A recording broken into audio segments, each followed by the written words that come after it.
Good morning and welcome along to our SuperValu Community Includes Everyone event coming to you live from Croke Park. Now, we would very much like to have all of you here with us this morning, but like pretty much everything from the last 16 to 18 months, that obviously isn't possible. But wherever you're joining us from, it's just so good to have you with us virtually. Now, as the name suggests, this morning is all about diversity and inclusion, and particularly about increasing participation in the GAA for those from all backgrounds, regardless of ethnicity, gender, ability, sexual orientation. If you're going to be tweeting about this today, we'd like you to use the hashtag #BringItOn, and if you have any queries, please send them to supervalu@drury.ie. Now, we have a really strong lineup of speakers for you today, including a short panel discussion at the end with 3 people very heavily involved in the GAA, but in different aspects and coming from different backgrounds. But we have a strong lineup to get to before that, so let's start with our first speaker of the day. That's the Marketing Director of SuperValu, Ray Kelly. Thanks, Joanne. I'm delighted to be here today to announce SuperValu's 12th year of sponsoring the All-Ireland Football Championship and our joint campaign to drive more diverse, inclusive clubs and communities. I'm a big fan of the GAA. Their values of community, of respect, inclusiveness are absolutely aligned with ours in Musgrave and in SuperValu. And that's why we've been here for the long term. So this year I'm particularly excited to outline SuperValu's ambition to support and build inclusive communities through the sponsorship. So why SuperValu? Why the GAA? And why diversity and inclusion? For us in SuperValu, it's a no-brainer. We're a community-based retailer. Community is at the core of our brand. It's based on what we do, and we've been doing it for the last 40 years. Our stores are locally owned, and our retailers take great pride in making their communities better for everyone. For me personally, I'm deeply passionate about community, and I'm very aware of the power that we have to do good and make communities even better places to live. Now, the overwhelming majority of us believe that a diverse society is a better society. Now, our research shows us that prejudice, unconscious bias, and at times discrimination are the key barriers for realizing our goal of making our communities more inclusive and representative of modern Ireland. We'll hear today from speakers and panelists about the power of diversity and inclusion for all. Their stories and research are both compelling and inspiring. And we'll see how sport provides a unique and fantastic pathway to help us to become a more inclusive society. In most communities, we see that the GAA brings people together, breaking down barriers and building communities. So working with the GAA, SuperValu has devised this campaign to start real conversations in communities about the power of diverse and inclusive communities. Now, we know that communities are at their very best when everyone's involved. And we're starting from a very positive place here. Our research has shown us that 77% of us believe that our clubs give equal opportunities for participation and improvement for everyone, regardless of backgrounds, gender, disability, sexual orientation, or ethnicity. In fact, 79% of us believe that we can bring our whole selves to our clubs regardless of any of the above backdrops. That's really encouraging, but our ambition needs to be bigger and stronger. Our mission is to ensure that everybody is included, respected and accepted. So bring it on. This is our powerful inclusivity campaign, which will drive awareness and understanding that a diverse community is a better community. In a recent survey we carried out, 2/3 of respondents believe that if the local GAA club is more diverse and inclusive, then it will improve diversity and inclusion within the entire community. Another figure from our research that I think is worth highlighting: 47% of us feel that we're lacking role models from diverse communities. So today we're opening a conversation with many powerful advocates, all role models and real people with a positive message of diversity. I'm honoured to say we're joined today by Boyd Usea, a Westmeath cornerback who will talk about what the GAA means to him, Joanna Reardon, activist and sport journalist, along with Sandra Healy from DCU, Jeremy Tavish with the GAA, and David Goff, All-Ireland referee and LGBT activist. And there's a real truism in the saying, If you can see it, you can be it, highlighting the importance of role models. And that's where we come in. As one of the key supporters of communities on the ground in Ireland, we have a big role to play in our support of diversity and inclusion in sport and in our communities. A key tenet of our approach is creating honest conversations. As communities, we need to have further and regular dialogue on our progress and honest feedback where barriers remain, as well as discussions about how these barriers can be eliminated. So collectively, we can be the change we want to see in the world. And we in SuperValu are behind this with real long-term support. We're committed to making our communities better.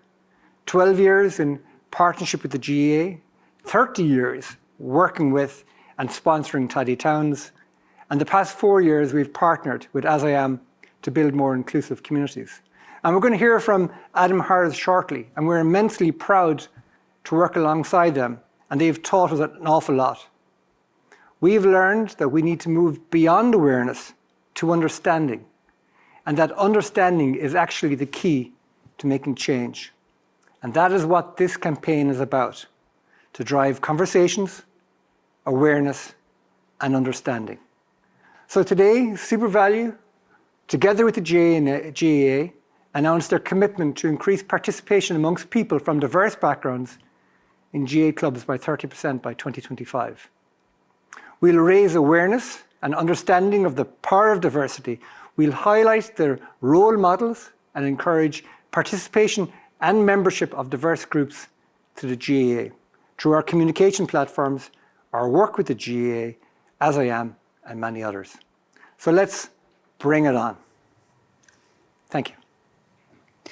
Thank you, Ray. That is some ambition, isn't it, to raise it by 30%, which is a huge amount in such a short space of time. But hopefully he'll get plenty of backing along the way from everybody involved in the GAA.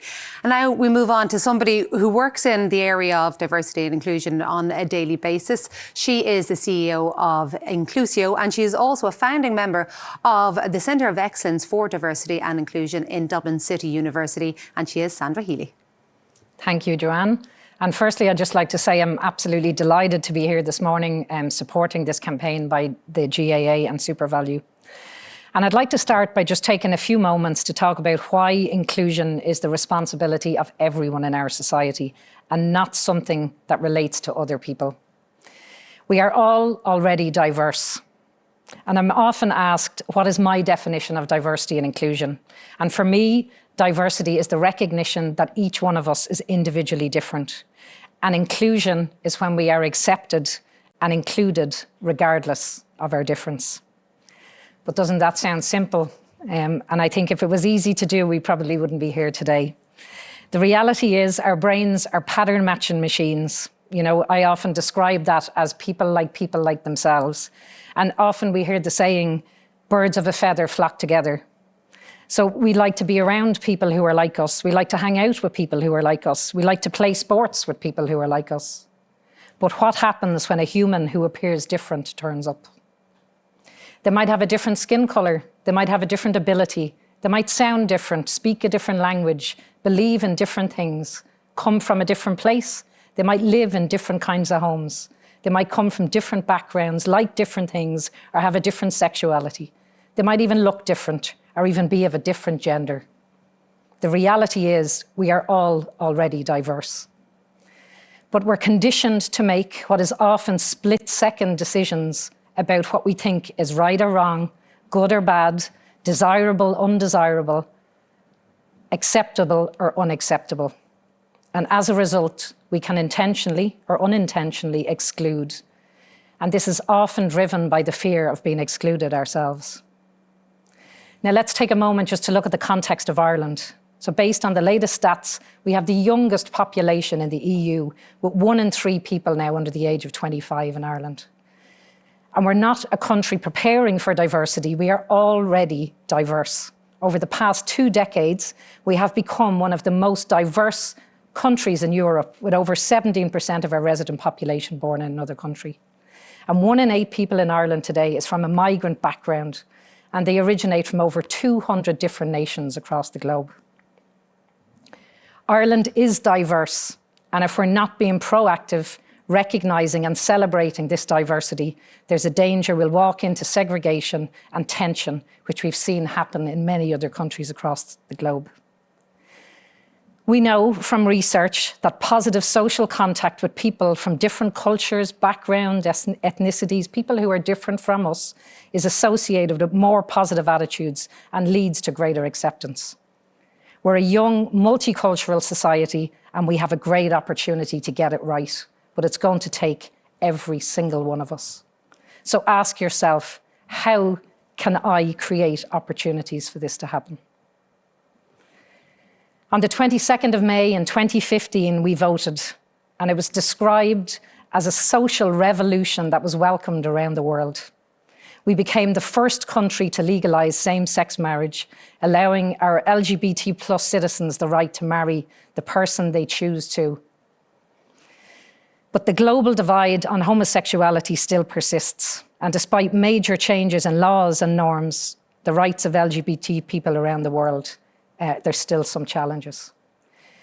And unfortunately, in Ireland, research that's just been published there by Belong To in 2021 showed that more than half of our LGBT young people said they do not feel fully accepted in their homes or their community environment.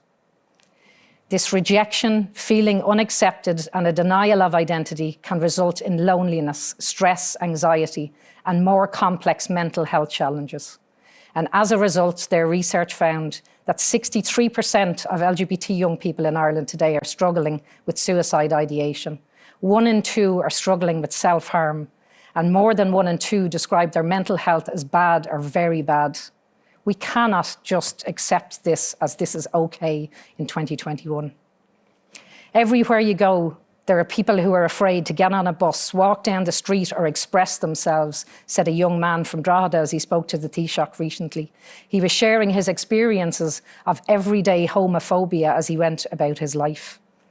He said he has been called the F word, a queer, a gay, a fairy. It's as though I am some object that is of lesser importance to them, he said. We are a society, we need to learn more, and if we're not openly discussing, valuing all kinds of relationships, how can we stop intolerance and discrimination? And where are our young people learning to exclude? Research from University College Cork showed that the school environment was found to be both heterosexist and homophobic, with verbal name-calling presenting as a chronic problem. The views expressed by the teachers in the research said that this appeared to be rooted in the belief that heterosexual was the norm and anything outside that was considered abnormal or wrong, and this leads to exclusion.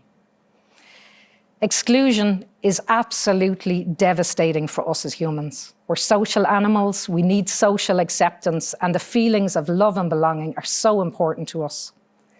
Research in neuroscience recently has shown us that the pain of social exclusion is experienced in our brains exactly the same as physical pain. Each one of us have a responsibility to step up, break the conditioning, and change this for our society. I was watching a TED Talk recently by the founder of Girls Who Code, and she said, "We teach our boys to be brave and our girls to be perfect." She talked about how most girls today are taught about to avoid failure and risk, to smile pretty, play it safe, and get all A's. Where boys, on the other hand, are taught to play rough, swing high, crawl to the top of the monkey bars, and then jump off head first. She says that men are habituated to taking risk after risk, and they're rewarded for it. For girls, we have to begin to undo this socialization of perfection. We have to let girls know that they are not alone and that together we are focused on fixing the broken system that creates this environment that they are born into. When we teach girls to be brave, we help create supportive networks, cheering them on. They will build incredible things. So ask yourself, how can I create opportunities for this to happen? Joe Ehrman, a former NFL defense lineman, said there's 2 kinds of coaches. You're either transactional or transformational. And when he talked about a transformational coach, He said transformational coaches understand the power, the platform, the position they have in the lives of young people. And they're going to use that to change the arc of every young person's life. And he said sport doesn't build character unless the coach models it, nurtures it, and teaches it. And SuperValu, together with the GAA, are being transformational. Their commitment to increasing participation and diversity by 30% by 2025 through their Bring It On campaign is an example of leading the way. Their research has showed that 85% of people would like to see more players from diverse backgrounds on their inter-county teams. SuperValu is using their power, their platform and their position for social good and transformational change. A commitment to visible role models, representation and amplifying the voices of the underrepresented is the way forward. We know this. We have seen this drive the change we want in our workplaces today in Ireland. The first priority is to prepare our sports clubs, our managers, our coaches and our volunteers with the guidance, practices and understanding on promoting respect and inclusivity and stepping up. Equipping them with the understanding, knowledge and skills required to promote and lead inclusively and to contribute to an integrated society with respect for all and recognition for the diversity that is our Ireland. We need more organisations to follow SuperValu's lead and be part of this change. We are all already diverse and individually different. Thank you. Thank you very much, Sandra, with some quite frankly frightening statistics there, and stats that relate obviously to society in general. But we're hearing quite a bit over the last few years about the work that's been going on in the GAA in relation to this. So let's get an insight into that from their Diversity and Inclusion Officer, Jerry McTavish. Thanks very much, Joanne. Thanks for being here today, everybody. You're all very welcome. So Kate Mila Falta from ourselves here in Croke Park. And thank you so much for having this opportunity and spend the day with us today. I would like to talk about diversity and inclusion currently in the GAA. We have it begins at the club and we've over 1,620 clubs around Ireland. We also have 450 clubs overseas, and diversity and inclusion is spread out between all those clubs. Our values are embedded in a lot of those clubs, and our values is about community, it's about amateur status, it's about inclusiveness, respect, it's also about teamwork and volunteerism. And there are key values that we've continued to develop and we continue to progress during the years. I speak about inclusion as means people having a sense of belonging. Where we all belong is one of our GAA mottos, Tá áit dúna ligeán. And it's being comfortable in being part of something that we value. Diversity means being aware or accommodating and celebrating difference. We are all different, we are all unique. Being truly inclusive is living our GAA motto. We have pride in our own identity, our own cultures, but we also are very, very open to other nationalities, other ethnic backgrounds, sexual orientation, different age demographics. If you look at the GAA, you start at 5 years old and you go up to 105 if we're very lucky to still be there. And that's the age demographics we cover. And that's what we are in our communities, day in, day out. It's the people that we talk to every day. It's the people we meet on the road. It's the people who come in and out of our lives. And I talk about two things that my mother would have constantly said to me over the years. And those two things I value. And one of them is, ní bhfaighde leithid an a ríist. That means that you are unique. There will never be another Jerry McTavish. There will never be another you. And you are unique in your values, in what you believe in, but you're also open to other people. You're proud of your identity, but you're also very much open and respectful to other people. The second one is cuma céir a dhéanann saon den eile, bí sása leat féin agus tá aird do chláin. So that translated, it means don't mind what others do or do to you, but be happy with yourself and take care of your family. And that's what I think when I think of the GAA, your community, your family, everybody goes down to the GAA club. And that's what we're talking about here. We're talking about the diversity in ourselves, in our ages, in our nationalities, and bringing that all to the GAA club. I'd like to talk a little bit about what we're currently doing in diversity and inclusion. We would have many sports programs, wheelchair hurling and camogie. We also have football for all. These are inter-county competitions, and then we have an All-Ireland final here in Croke Park on All-Ireland final day, very similar to Common and Montskull. We also have inclusive camps, all-star programs, and Fun and Run. The Fun and Run is an adaptive program of rounders for all abilities, and everyone can play this game. When we talk about other programs that we have in the GAA, we have inclusive programs, but we also have disability programs as well. We try to take the whole community together. We also have intercultural activities. We also have the National Inclusion Fitness Day that takes place every September to tie in with European Week of Sport. And that National Fitness Inclusion Day means that the whole community comes down to the GAA Club, Lán na Globana. That's a new version of Lán na Globana. And just to finish off, I'd like to talk about where we all belong, Tá áit an dún na ligeán. We reach around the world. We reach in different societies, different countries, but we do have that identity, and we are fully committed to continue on the principles of inclusion and diversity. And we hope you will come on board and work with us in these areas and try to be more open, more accepting. But one of our most important programs that we've rolled out for many, many years was Give Respect, Get Respect. It's a sporting program through the GAA where we continue to push our values and we continue to support you at club level. You're the most important person to us. So we'd like to say to SuperValu, thank you so much for this campaign. Let's bring it on, people. Thank you. Thank you, Ger, and the best of luck with all the work you have ahead of you in the next few years.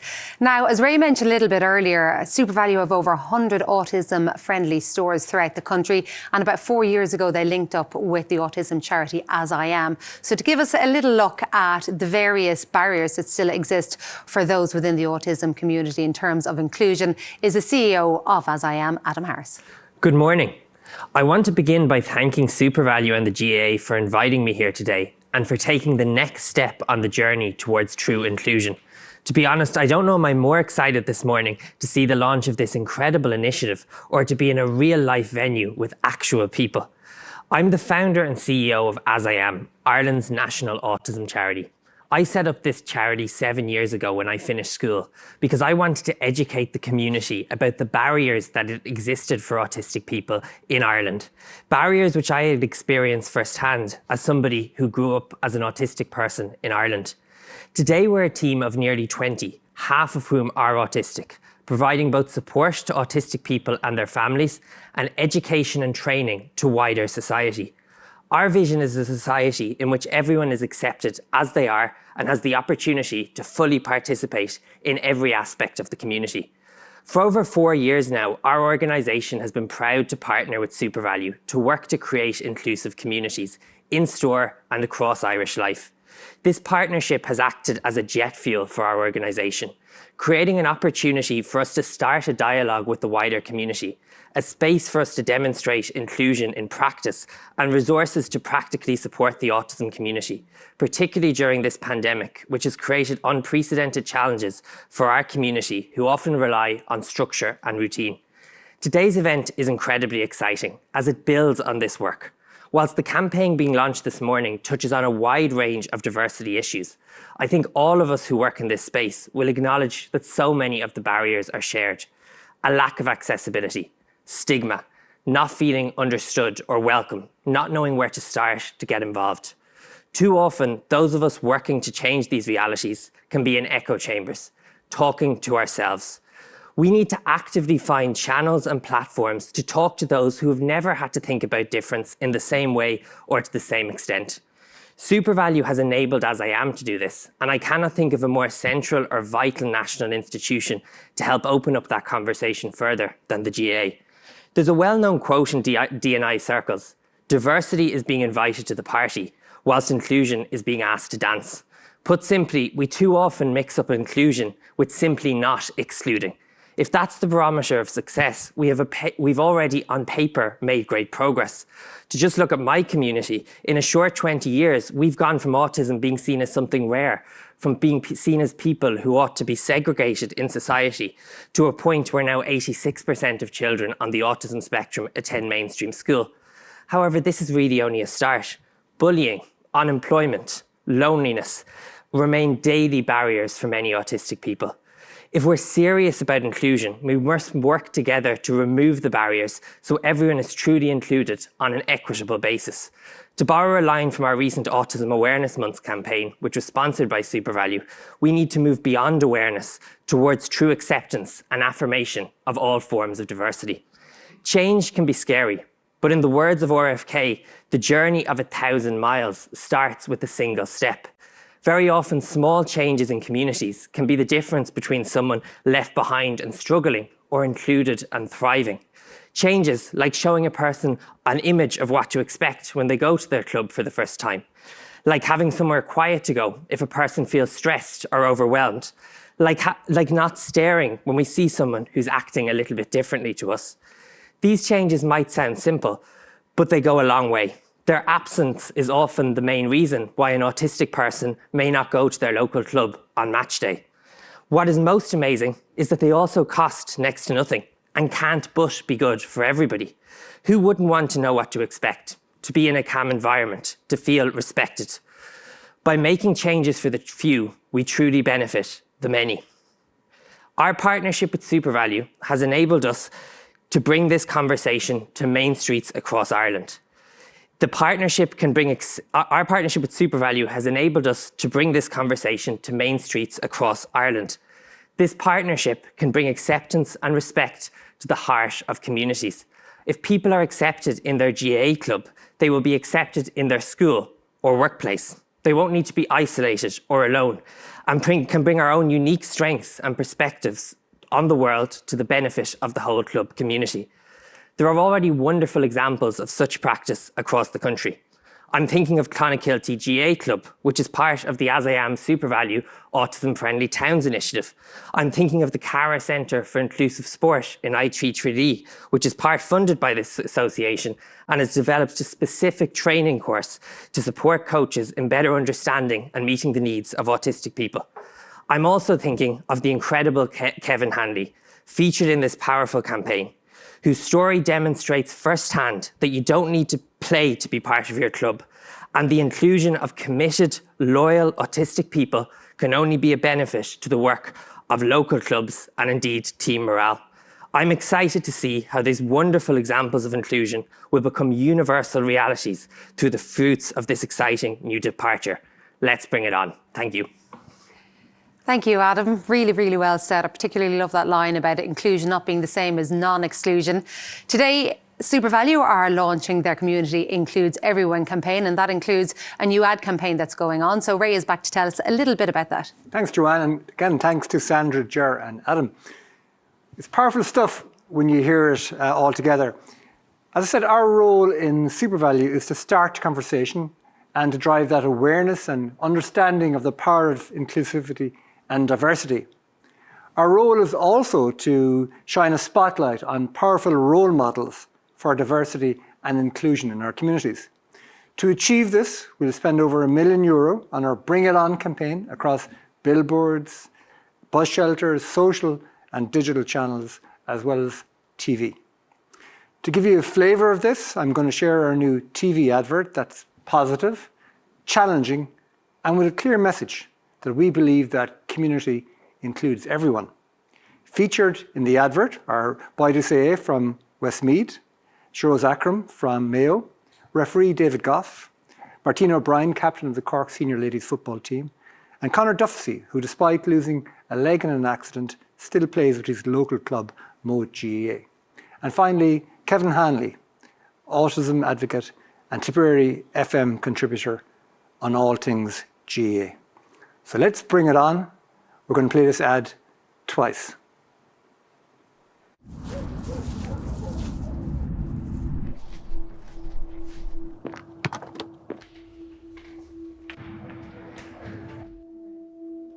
To really get Gaelic football, you need to be of a certain type, and that's not you. Do you want to hear my response? This. All those can't compete like us looks. The not from here talk. Stop that. They're not the same as us guff, and not built like us excuses. Enough. Bring all the things that make you who you are.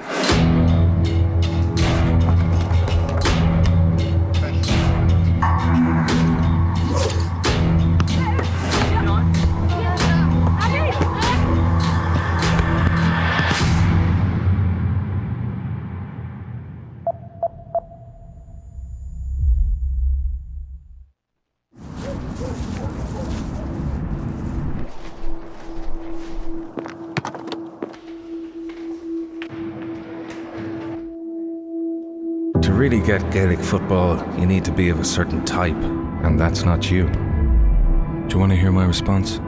This. All those can't compete like us looks. The not from here talk. Stop that. They're not the same as us guff, and not built like us excuses. Enough. Bring all the things that make you who you are.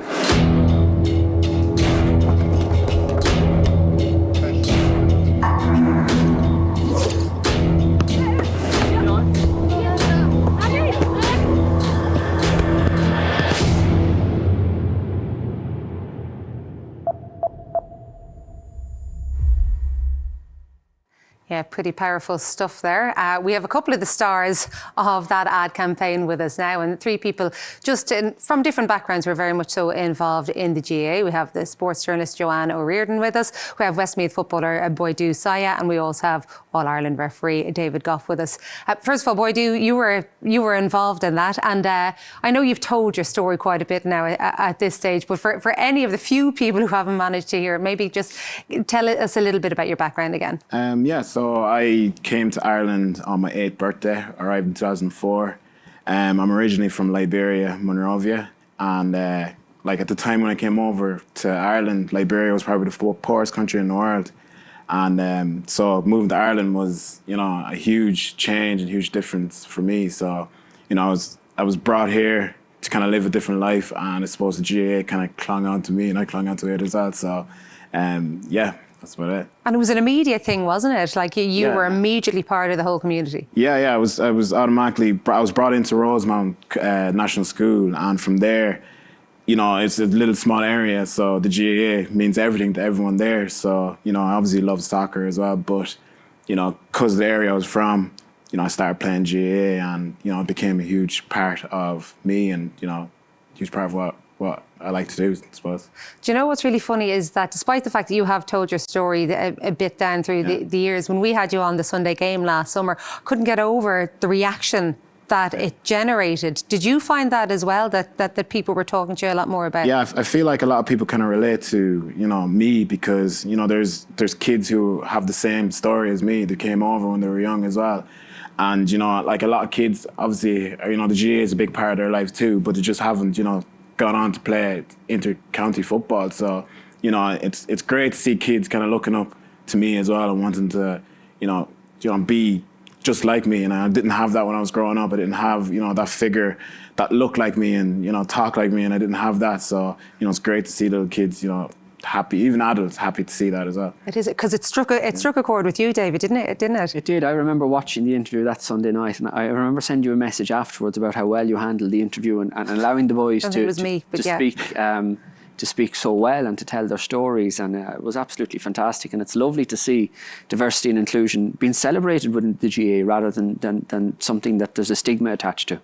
But that's the key, isn't it? And I know that that's one of the things that we all wanted to make sure happened today, that I think you're all probably fed up of telling the hard luck stories and the difficulties, are you? It's not that we're fed up. They do need to be told, and we do need to have that conversation. But it's so nice that we've moved on in the GA. It's so nice for all of us that we now have a diversity and inclusion officer in the GA who's taking care of all those things for us, that we no longer feel the need to take that stand or put our head above the parapet or to make our stories more known than they already are. And it's such a progressive step from where we were to have someone like Ger within the GA to do this and to stand up for us. Joanne, you have such a strong connection with GA as well. For how long? Yeah, definitely all my life. I mean, I was born on the 24th of April 96, and a week after I was out of hospital and my parents had to go see my brother play a county final, so they just whipped me into the buggy and were like, off we go. And everyone was kind of looking at the new baby without limbs, and everyone was like, who's that? And my mom was like, my son is playing, look at him on the pitch. And I was like, oh my God, like everyone look at me. But yeah, no, it's like something that I've always been a part of and something I've incredibly loved. And even though I knew I couldn't play, and everyone used to find it really awkward, being like, oh God, she's got no limbs and she's showing up to training, what do we do with her? But I just wanted to see my brother, like I just wanted to see my siblings and just be a part of like a community, and I suppose just a group where you can just talk to people and hang out and just express yourself in a way that you've never had before. How quickly did you notice the awkwardness go? It was definitely when I was like pretty young. I know like at the start, like my dad used to always like reference, you know, thank God you don't play because I know you'd be like mental on the pitch and you'd like shame us all, you know, all that kind of stuff. But I remember my sister used to play with Drumtarford ladies football, and my dad was on linesman duty, and I'd always hang out with my dad, and I wanted to be with him and run up and down the line. And my dad was like, if I put you inside my jacket, you can run up and down the line with me. So we looked like a kangaroo, like chasing up and down the pitch. But yeah, I suppose really, it didn't really bother me that I couldn't play, and I think a lot of people thought it did. So they kind of really didn't have me as involved as what I'd like to be. So instead, I suppose, I just kind of pushed my way through, and I just made sure they made sure I was involved rather than sit on the sideline. So in many ways, it's really the fact that you have the driven personality you have that helped you get there rather than other things. It's more just I hate being like left behind. I'm very competitive anyways. You know, like my brother would come home and he'd be like, I have an under 14 county medal, and I'd be like, well, I have a ladies all-star, and they're like, you don't even kick a football.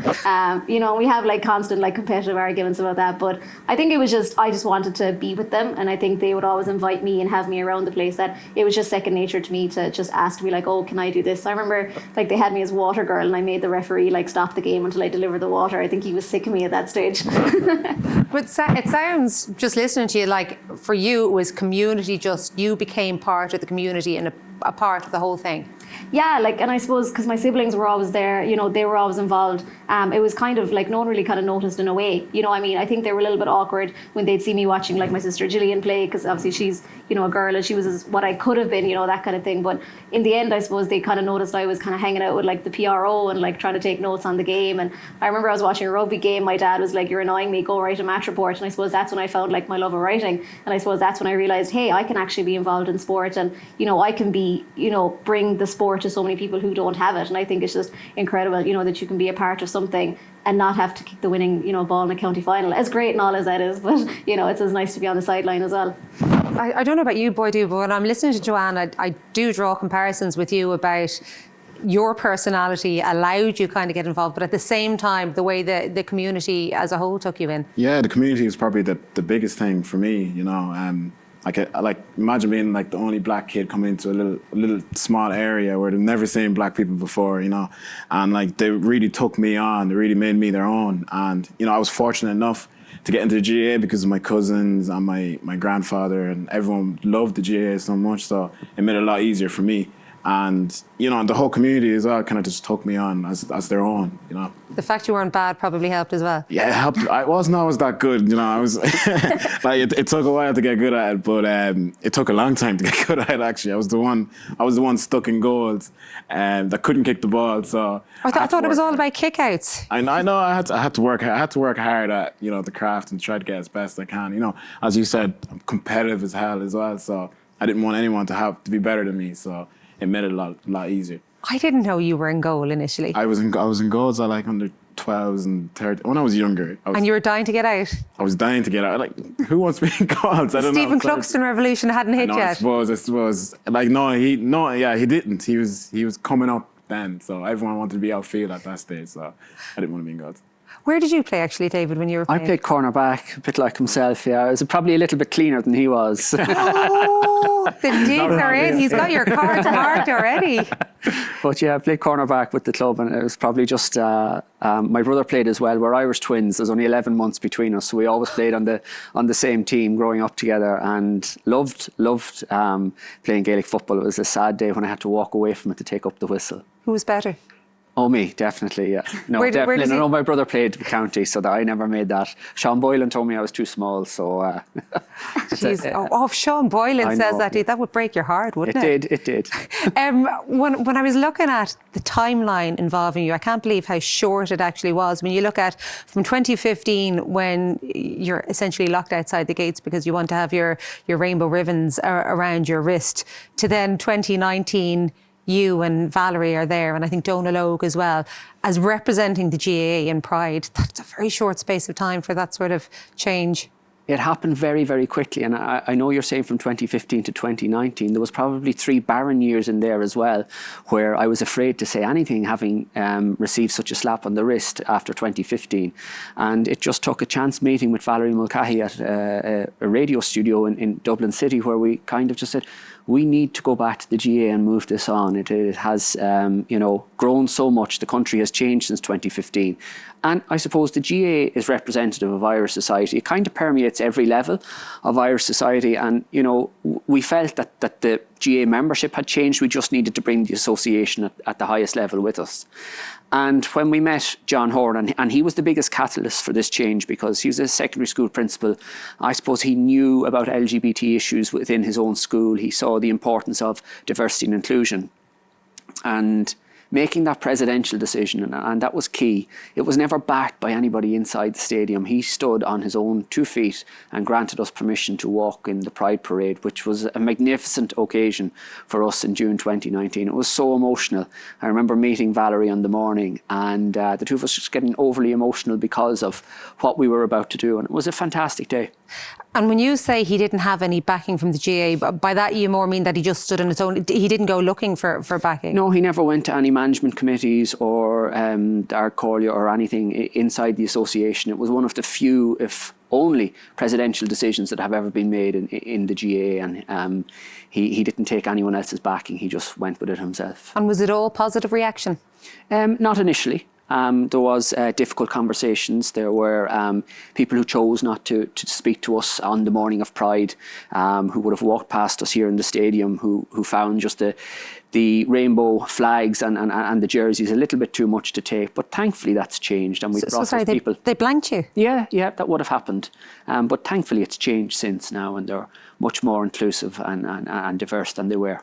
So there's been an even greater change within just the 2 years since then? Yeah, a huge change, and that's down to Ger and the work and the visibility, the huge amount of visibility that there is now, and I suppose the Rainbow Laces campaign and various things like Pride and such a positive attitude and I suppose media outcome in relation to the GAA walking in Pride. It really was the last greatest organisation in the country to walk in the Pride Parade.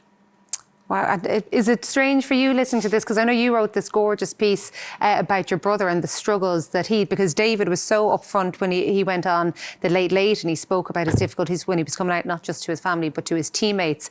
And your brother seemed to have even more difficulties because it almost sounded like he never got that chance to come out to teammates. He'd just abandoned it.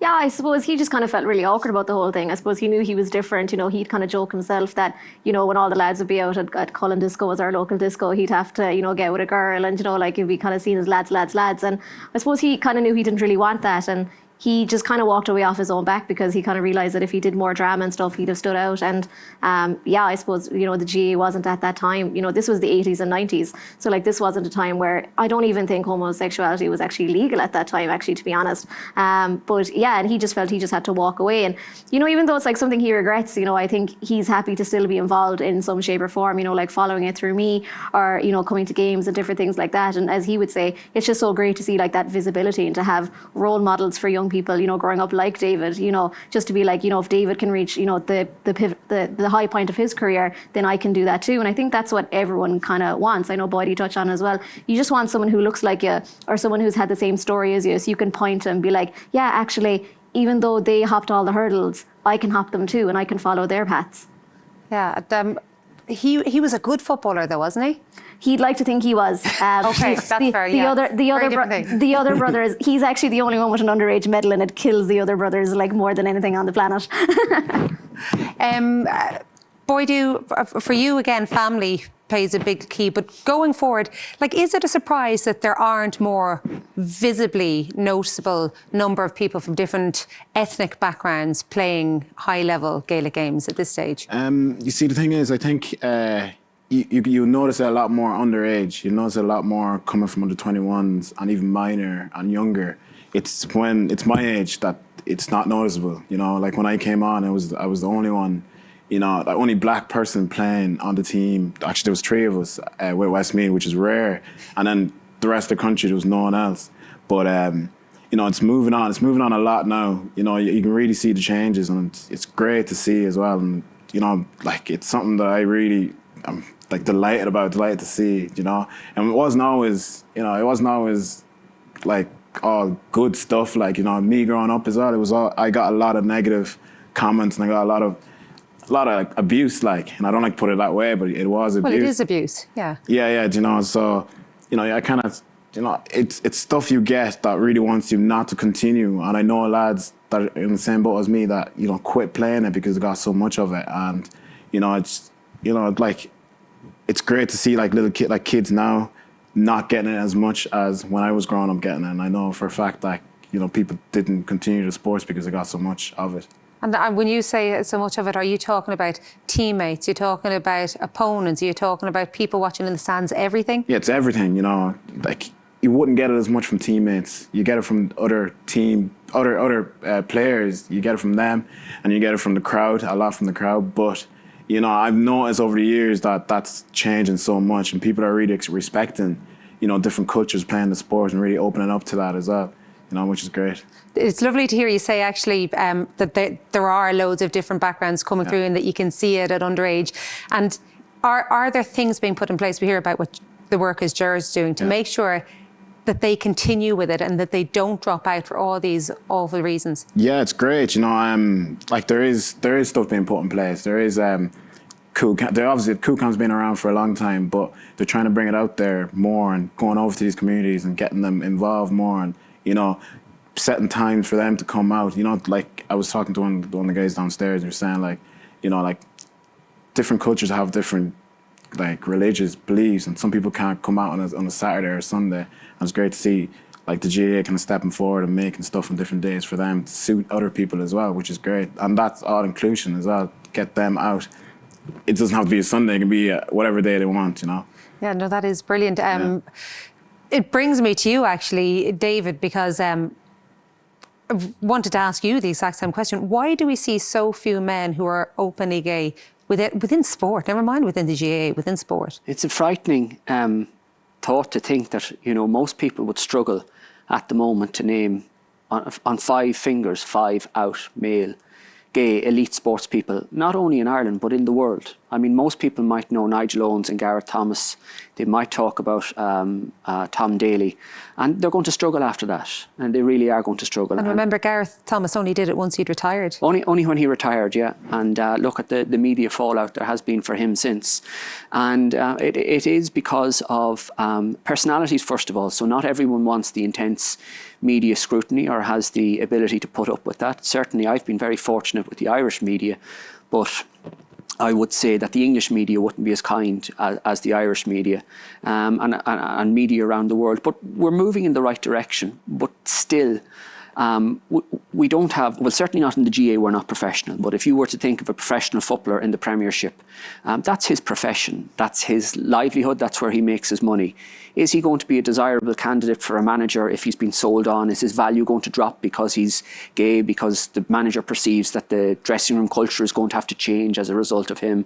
And it presents different problems for them. And what I found as well when I came out, I took advice from the wrong people. And certainly within the association, when they didn't want me to tell my story, they felt that it might affect my refereeing career and I'd never get to referee that All-Ireland final.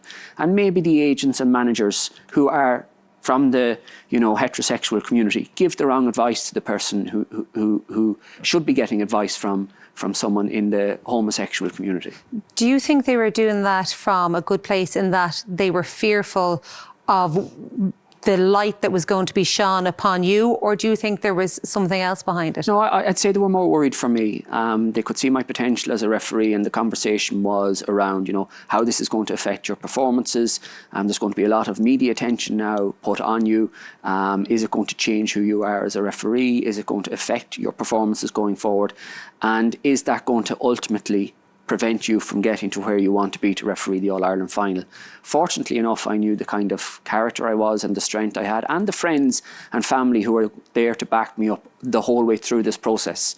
And I never felt that my sexuality was going to stop me from performing on that pitch out there as well as anybody else.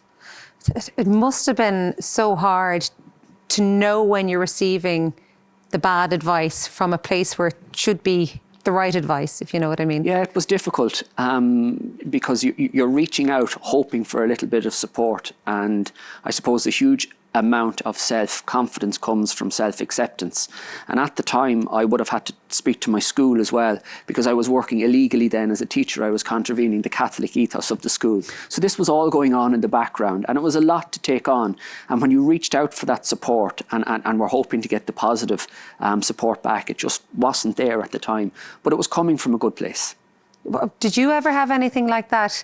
People advising you in strange ways where they didn't actually quite understand what was going on? Yeah, it's like, it was difficult. It was difficult for me if I'm getting abused, who to go to. It was trying to figure out who do you talk to? Do you talk to the manager? Do you talk to your players? And did you feel like others didn't understand or couldn't understand? No, a lot of them didn't understand. They're just like, oh, come on, just brush it off. It's grand. Really? You can get over it. It's fine. They're only taking the mick or whatever. And it's, you just have to kind of, like, I for a long time I had to just take it on the chin and just be like, okay, it's grand, I'll forget about it or whatever. But it's when you start growing up and you realize, geez, this is wrong. It's not right. And then you find people to talk to. You find your family, your friends, and you just have the right friends around you that you can actually be honest to and talk to, and they give you the right advice. You're right. You do get the wrong advice from people. Some people just tell you, get over it, you'll be fine. And you kind of take that on, but it's the wrong thing too. You need to talk about it, you need to sort it out. So. That must be infuriating. It is infuriating, but, luckily I'm a strong person, so, I won't let it kind of bog me down. I have the right people around me to talk about that.